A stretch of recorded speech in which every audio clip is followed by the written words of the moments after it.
Je suis informaticien, architecte logiciel. D'accord. Et donc, j'ai une série de questions que j'aimerais vous poser qui est relative à votre candidature à la magistrature suprême. Donc, j'ai lu votre programme de gouvernance pour le Cameroun,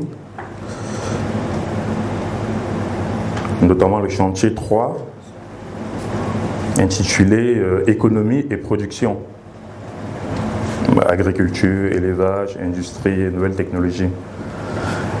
Et donc, mes questions s'articulent sur les parties qui portent notamment sur l'économie numérique, qui sont élaborées sur les pages 55 à 58. Oui.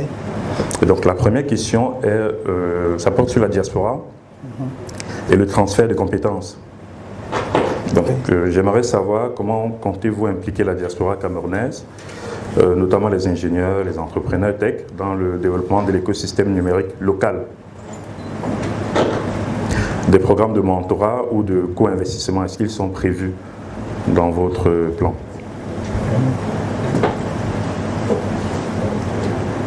La deuxième question, qui porte sur l'infrastructure et l'écosystème technologique de votre plan.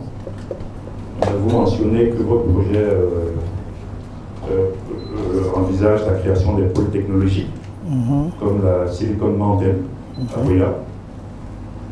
Quelles mesures concrètes comptez-vous prendre pour doter ces hubs d'infrastructures de qualité, notamment l'accès à Internet au débit, dont on parlait tout à l'heure, des laboratoires, etc. Et comment les connecter aux réseaux internationaux. Ensuite, la troisième porte sur le capital risque et le financement. Vous évoquez dans votre plan des incitations fiscales pour les investisseurs, notamment les exonérations pour les entreprises qui investiront dans les fonds de capital risque.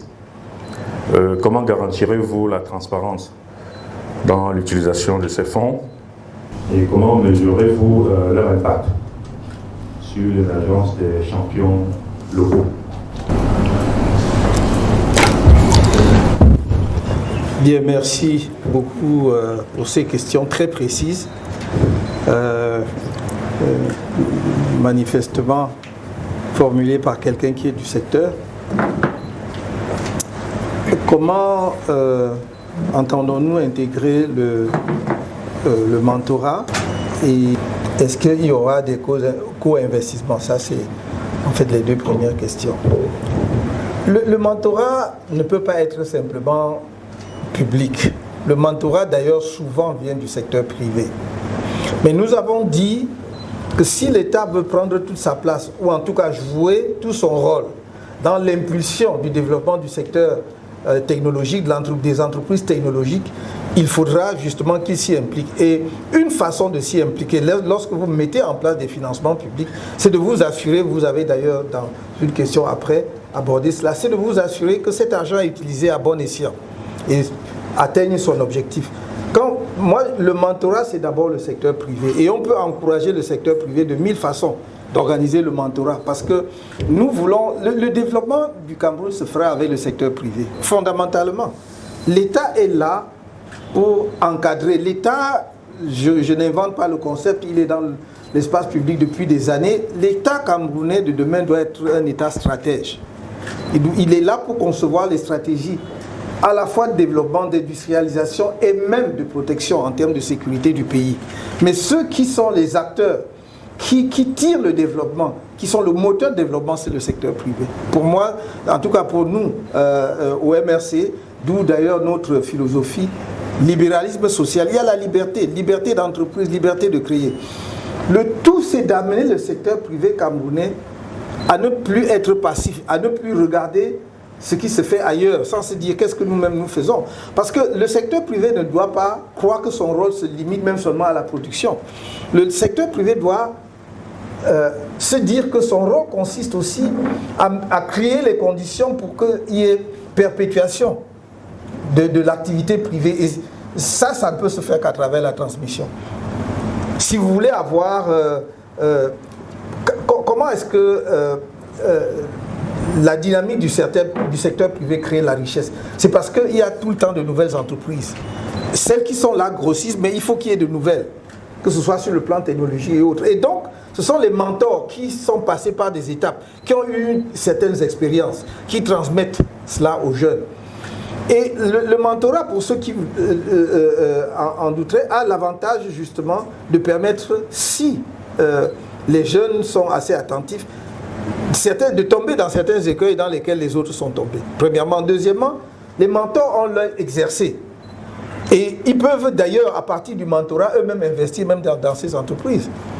Ou conseiller que l'on investisse, parce que le mentor apporte, j'allais dire, un surcroît de crédit au projet ou à l'entreprise. Donc l'État va créer les conditions, même en suscitant, on peut imaginer que l'État vraiment encourage le GECAM ou je ne sais pas moi quel autre groupement d'entreprises d'en faire une activité sérieuse en son sein.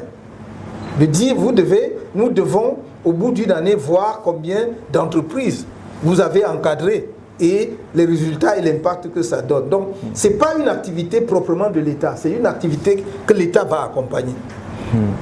La deuxième chose, c'est est-ce qu'il y aura des co-investissements? À n'en point douter. Il ne peut pas, nous ne pouvons pas, merci de votre question sur ce point-là. Nous ne pouvons pas envisager le développement rapide, sérieux du Cameroun et surtout dans certains secteurs où l'on pense que nous sommes irrémédiablement condamnés à suivre les autres sans que l'État co-investisse avec les Camerounais dans certains secteurs. Je vais vous dire une chose. Quand on a créé la SNI, et c'est pour ça que ce pays est un pays de génie. Moi, je vois comment on crée la SNI dans les années 70. Personne ne sait encore ce que c'est que les fonds d'investissement. Personne ne sait encore ce que c'est que les bras de l'État pour investir dans le secteur privé. Le Cameroun l'a déjà. Et je vous rappelle, puisque vous êtes bien plus jeune que moi, que lorsqu'on crée ça, qu'est-ce que le président de la République de l'époque fait? Il prend un certain nombre de jeunes Camerounais diplômés des universités nationales qu'il envoie aux États-Unis pour faire les premiers MBA du Cameroun. Il les a envoyés pour venir donc à la SNI, à la Société nationale d'investissement, pour gérer la SNI. Et ça a donné le résultat que vous avez vu, le nombre d'entreprises qu'on avait créées pendant cette période. Avec justement, parce qu'il avait fait le constat selon lequel il y a beaucoup de secteurs dans lesquels le secteur privé national n'était pas encore mature pour pouvoir investir tout seul. Ou bien il y a des secteurs qui ont une rentabilité à long terme, que seul l'État peut porter suffisamment pendant une période. Et c'est pour cela que donc il y aura des co-investissements, c'est inéluctable. Si on veut vous pousser dans des domaines, et moi je les ai ici, je ne vais pas à l'esprit, mais je ne vais pas les dire ici nécessairement. Si on veut vous pousser dans des domaines stratégiques pour le pays, où l'on voit qu'il faut que dans une dizaine d'années nous soyons à un tel niveau, mais que le secteur privé par lui-même et à lui tout seul ne peut pas arriver à mettre cela en place, l'État va co-investir avec le secteur privé. Donc, co-investissement absolument. D'ailleurs, dans notre esprit, il est question de revoir justement cette merveilleuse organisation, société publique dont je viens de parler, de fond en comble, parce que il ne s'agit pas juste de faire des réaménagements administratifs, il s'agit là d'un outil, d'un instrument déterminant pour le développement du pays demain. Ensuite, vous avez posé la question de l'accès à Internet haut débit.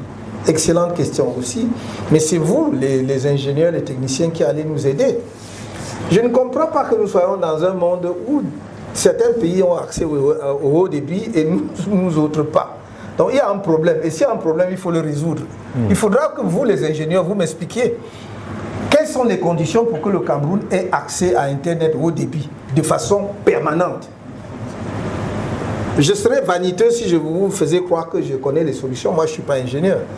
Donc, mais il faut que les ingénieurs camerounais, parce qu'on les consultera, nous donnent des explications là-dessus. Pour le faire, il faut telle chose. Et on va réunir ces conditions-là. Il n'y a aucune raison qu'on ne réunisse pas. Vous savez, vous voulez faire, par exemple, si vous voulez faire une plateforme financière de niveau international au Cameroun, il vous faut Internet à haut débit. Rien que ça. Mais pourquoi Maurice arrive à faire Internet à haut débit et devient une place financière? Maurice, une petite île, devient une place financière en Afrique, en Why Not Cameroun? Why not Cameroun? Pourquoi pas le Cameroun? Donc il y a un problème concret. On nous dit il y a le câble sous-marin, il y a la fibre optique, il y a ceci. Mais pourquoi ça ne marche pas? Expliquez-moi pourquoi ça ne marche pas. S'il faut passer par les satellites, on passera par les satellites. Mais il y aura... Fait quoi, il y aura Internet au début au Cameroun. Parce que c'est avec ça qu'on va se développer. C'est avec ça qu'on va se développer. On va faire comment? C'est ça. Donc,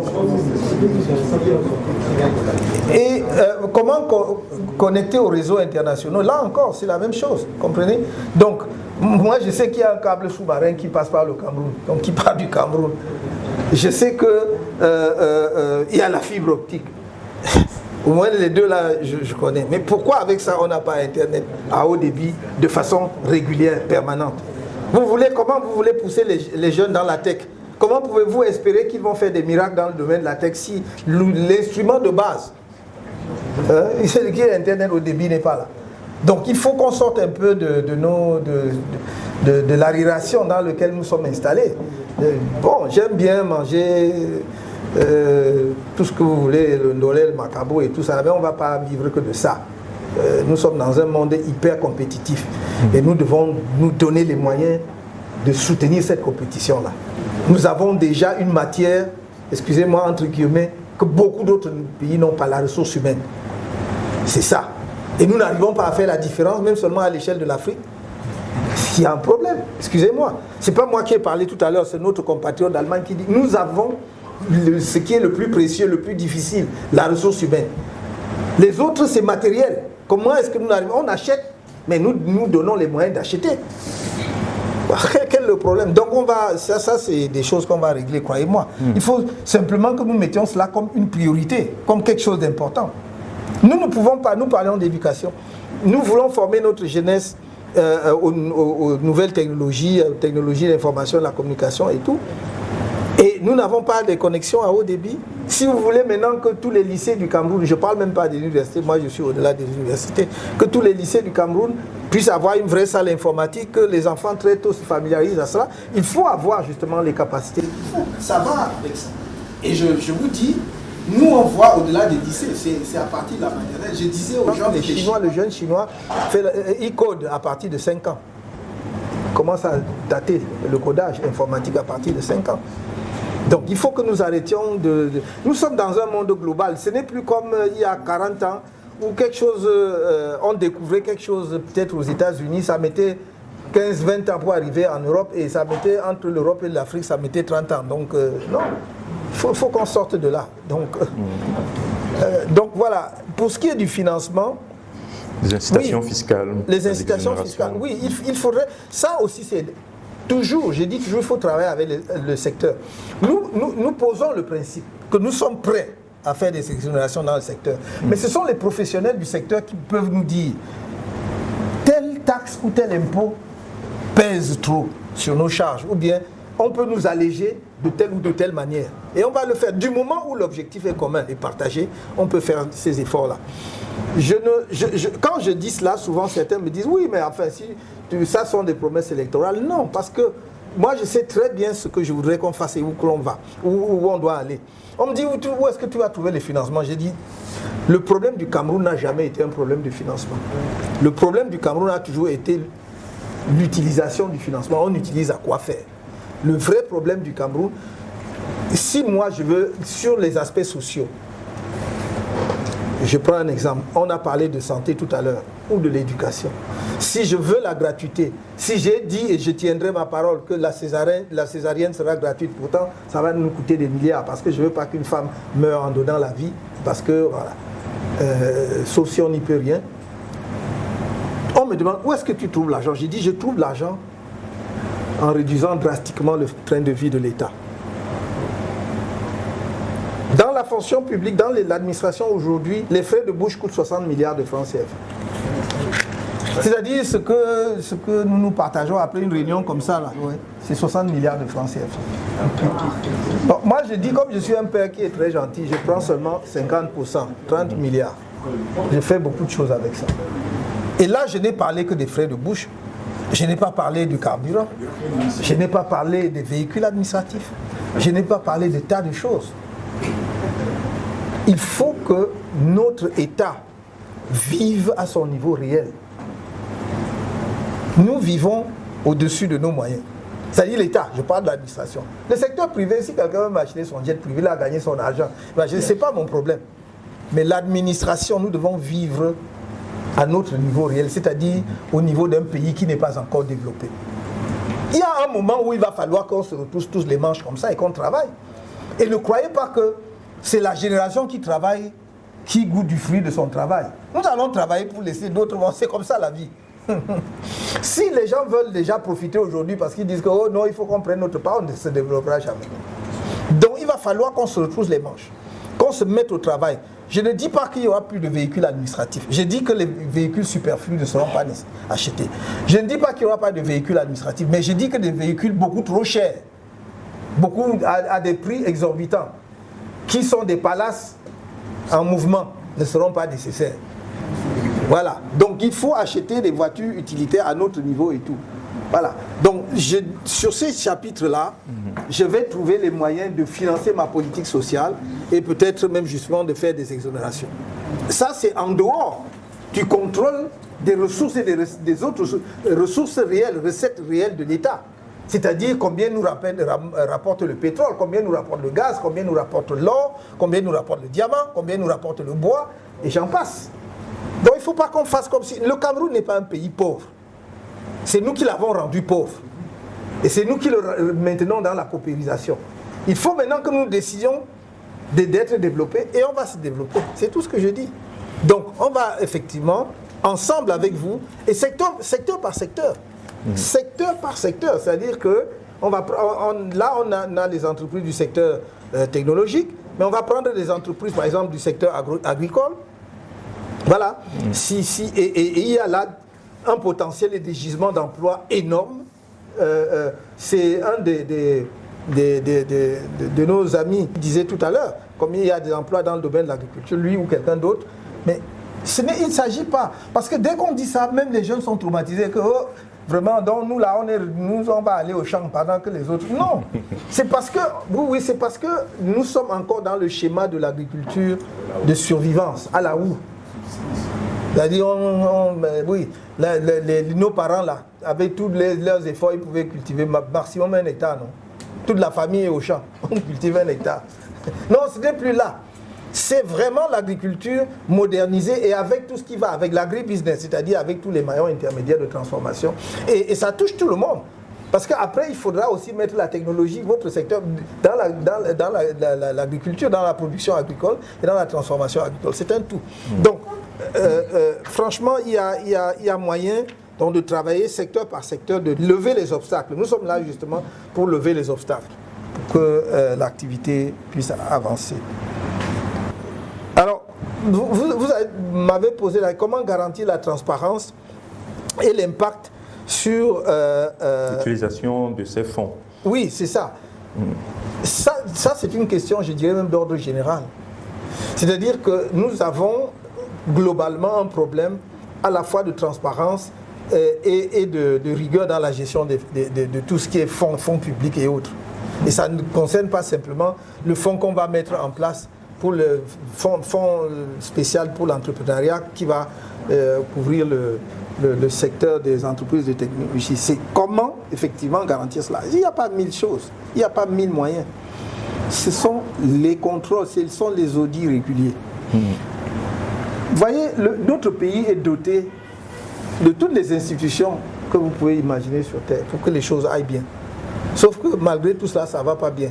Donc il faut interroger la pertinence de ces institutions et leur fonctionnement. Je dis quoi? Par exemple, pour l'État, nous avons le ministère chargé du contrôle supérieur de l'État. Tout un département ministériel. Nous avons la CONAC. Nous avons la Chambre des comptes. Et je ne sais même plus quoi. Nous avons tous. Pardon? La NIF. Oui, nous avons la NIF. Voilà, merci. Nous avons la NIF. Et tout cela, ça ne diminue pas la corruption.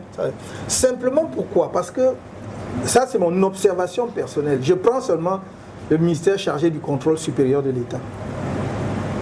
Je mets quiconque ici au défi de me citer une entreprise publique qui a fait l'objet du contrôle supérieur de l'État ces dernières années. Ces 5 dernières années.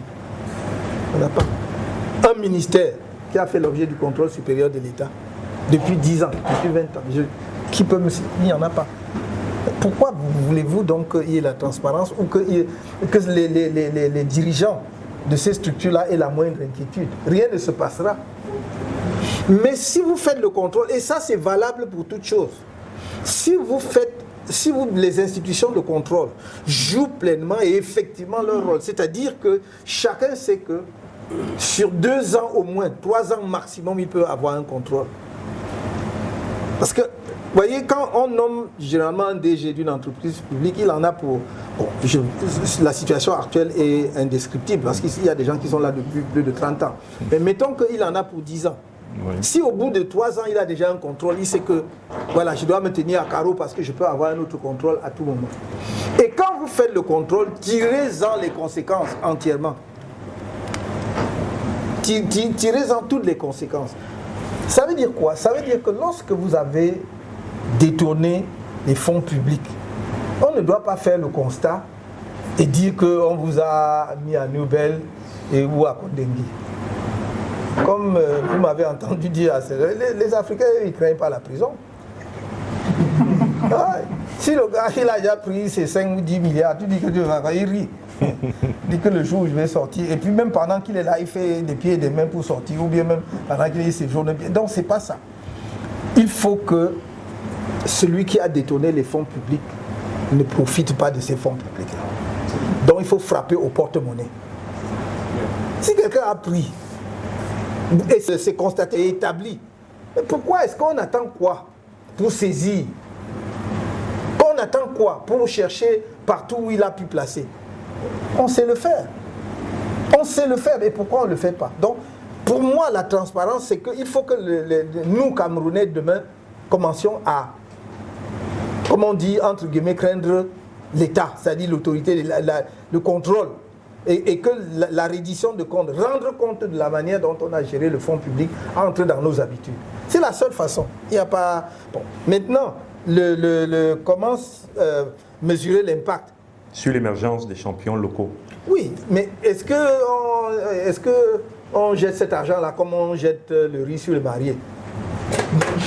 Non. Tu as donné à une entreprise sur la base comment dire, oui, de d'un cahier de charge en quelque sorte.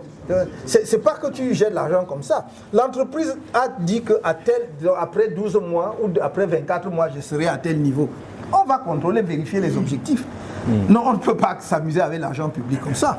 C'est pour cela que je dis encore une fois, là où il n'est pas nécessaire de créer une nouvelle institution de financement, utilisons les canaux existants pour financer, parce que si vous confiez ça à une banque qui a l'habitude de gérer les entreprises, ils vont assurer un suivi efficace.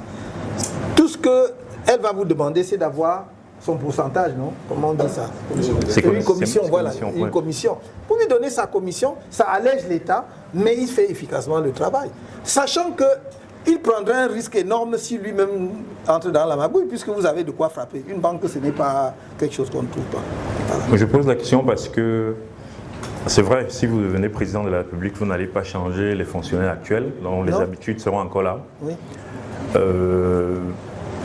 D'habitude, lorsque l'État crée ce type de commission, il y a des hauts fonctionnaires, enfin je n'ai rien contre les hauts fonctionnaires, hein. Oui, non, je veux juste te dire, est-ce qu'il va falloir plutôt donner plus de pouvoir, de contrôle aux acteurs du secteur privé, par exemple les banques? Tout à fait, c'est tout à fait ça mon intention, c'est-à-dire qu'en fait, moi je vois par exemple les comités de sélection des projets. Si vous avez un panel de 7 personnes, il y aura maximum 2 personnes de l'administration. C'est juste pour que l'administration ait un regard là-dedans. Parce que ceux qui sont outillés pour apprécier les projets, ce sont les opérateurs du secteur privé, c'est eux. C'est pas les fonctionnaires. Donc l'État est là, effectivement, pour avoir son regard, y compris aussi pour faire les rapports, pour faire les comptes rendus, pour dire qu'effectivement, on a débloqué tant, voici ce qui se passe. Sinon, en fait, même, j'y mettrai pas l'État. Mais il faut quand même que l'État ait une présence pour voir, puisqu'il y a des fonds publics, il faut rendre compte à la fin pour voir comment ça s'opère. Tout à fait. Voilà. Bon, je terminerai. Oui. Je ne pourrais pas oublier cette question. Là, il s'agit de la formation des talents numériques. Oui. Dans votre programme, vous parlez de renforcer les compétences en développement logiciel et en électronique. Comment comptez-vous réformer les programmes universitaires et professionnels pour aligner les compétences des jeunes sur les besoins du marché tech mondial? Je crois que c'est aussi l'une des préoccupations du GECAM dont vous avez fait allusion tout à l'heure. Tout à fait. Absolument. Je l'ai dit depuis 2018. Je dois ici d'ailleurs apporter une précision.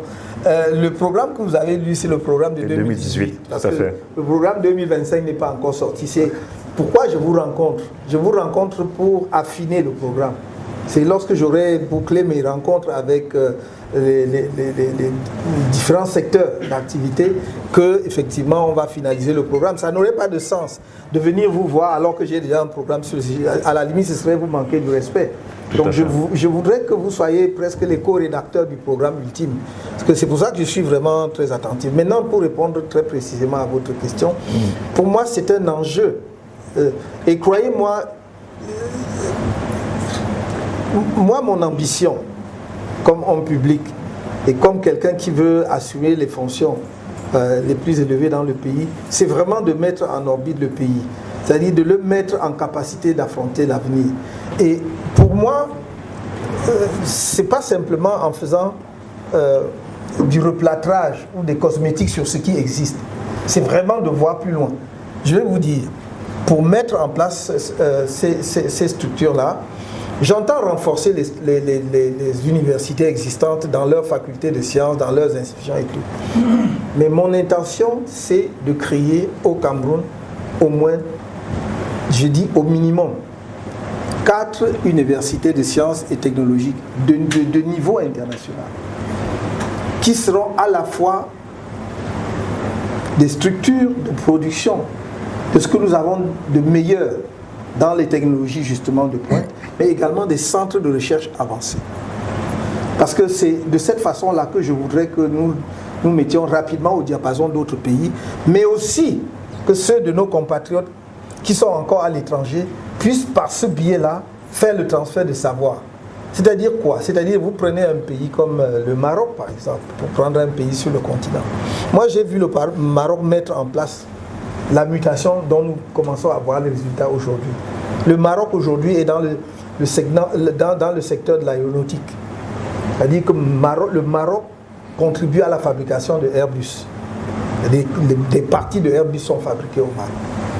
Et ils sont en train de développer leur propre capacité dans l'aéronautique. Le Maroc aujourd'hui a une vraie industrie automobile. En dehors des structures de montage, ils ont leur propre marque. D'ailleurs, le roi Mohamed VI a, je crois il y a 3 ou 4 ans, 3 ans, voilà, inauguré la première marque du Maroc, véhicule. C'était comme une sorte de Land Cruiser ou bien la Mercedes coupée. Mais pourquoi? Parce que pour ceux qui regardent, depuis 30 ans, ils ont préparé cela. Depuis 30 ans, que fait le Maroc? Parce que je signale en passant que le Maroc est depuis une vingtaine d'années celui qui envoie, dont les ressortissants réussissent le plus le concours de Polytechnique France. C'est le numéro 1. Ouais. Et après eux viennent le Cameroun. Sauf que le Cameroun, c'est la débrouillardise, c'est chacun qui se débrouille. Comme les Camerounais savent se débrouiller, même si c'est dur, comment ils passent. Donc ils sont là. Mais les autres sont dans une vraie stratégie. Sauf que les nôtres se débrouillent, mais ils n'entrent pas dans une stratégie. C'est ça toute la différence. Et donc moi, je veux au moins 3 à 4 universités de sciences et de technologies, en dehors des universités qui existent. Je dis bien en dehors. Nous avons même déjà à l'esprit là où on voudrait les implanter. Deuxièmement, c'est qu'il va y avoir des laboratoires. On ne va pas multiplier les laboratoires au Cameroun. Nous n'avons pas les moyens de soutenir une dizaine de laboratoires. On va avoir un certain nombre de laboratoires de pointe dans des domaines où nous voulons être à la pointe. Et on va également les implanter. À partir de là, quand je fais mon université de sciences et de technologies, ces sciences et technologies, je ne vois donc pas comment je ne vais pas former le personnel dont nous parlons. Je vais les former. Sauf que ça ne va pas se faire en 2 ou 3 ans. Je vous donne là des trucs à moyen terme, ça ne va pas se faire dans 20 ans, mais c'est une affaire de 7-10 ans. Vous avez ça. Si dès qu'on arrive, on met ça en place, vous aurez les résultats à partir de là. Mais il faut préparer le terrain. Il ne faut pas s'asseoir et croire qu'un jour on va claquer du doigt et ça va venir. Non. Parce que quand vous prenez ça, le temps que vous construisiez complètement une université, ça va vous prendre 2 bonnes années. Construire, équiper, n'est-ce pas, où les enfants, où les jeunes vont aller faire ce que j'ai vu dans les laboratoires au MIT ou bien à Harvard, où ils construisent son prototype. Ils ont des laboratoires où le jeune construit entièrement son prototype. Avant d'aller vers les investisseurs, il vient avec le prototype. Il ne se contente même plus de montrer en 3D ou non, il construit physiquement.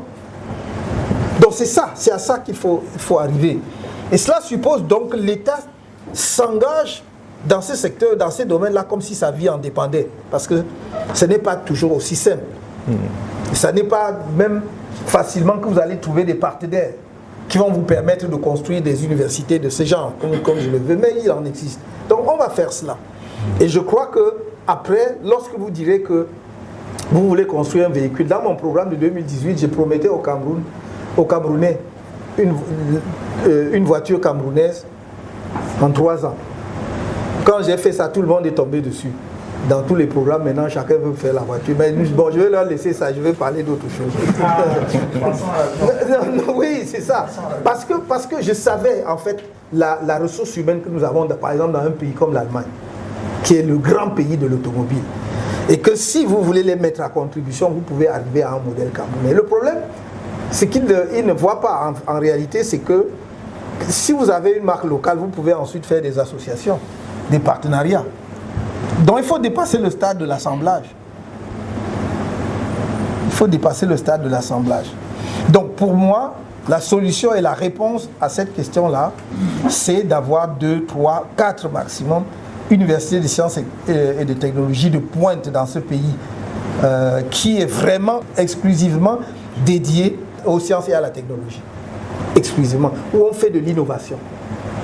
Où même l'État peut définir les choses dont il a besoin et confier à ces universités, en fonction de leur domaine de spécialité, le temps de mettre cela au point. Voilà, c'est là, je vous ai dit vraiment le fond de ma pensée. Voilà la vision que j'ai pour le Cameroun. Les facultés de sciences actuelles existeront toujours. Ce n'est pas qu'on va les supprimer, on va même les renforcer. Mais il y a tellement de choses à faire dans le domaine scientifique que même je ne sais pas si toutes les 10 universités d'État ont des facultés de sciences, mais celles que je voudrais que l'on mette en place, c'est vraiment pour permettre au pays de compétir dans les 20, 30, 40 prochaines années. D'accord. Je vous remercie. Merci. De vos réponses et je vous souhaite bonne chance. Merci beaucoup. Merci.